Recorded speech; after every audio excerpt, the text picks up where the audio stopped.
Sa ganitong panahon nga lang pala kami guys makakabawi-bawi sa pagtitinda. Samahan nyo ulit ako guys sa pagtitinda, tara! Medyo marami na nga bumibili ngayon guys. Gawa nga ng magpapasko na. Sana nga guys ay laging Pasko para lagi kaming mabili. Charis noon.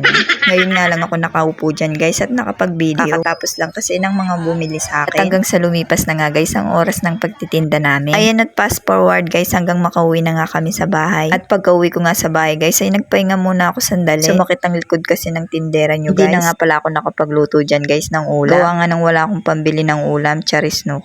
Wala na rin kasi akong time guys para magluto kaya bumili na lang ako ng lutong ulam. Ayan guys at may pupuntahan nga pala kami dyan. Bibili nga pala kami ng pag-exchange gift ni mother at sumama pa talaga tong dalawang manunuro na to. Nuro ng bili mo ko niyan, bili mo ko nun mukon eh.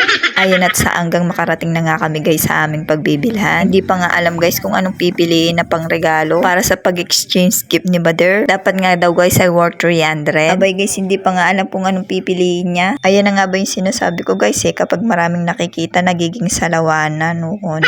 Abay guys tignan nyo naman tong aling maliit na to at sumasamal talaga siya. Ayan guys at kumukuha na nga siya ng party niya. Ayan na nga ba yung sinasabi ko guys eh manunuro na sila. Abay guys nakakalat pa nga sa bahay yung mga laruan na pinabili niya kanina. Ayan at nagpapabili na naman siya ng bagong ikakalat niya. Nagpapahawa effect pa nga yan para lang mabili siya.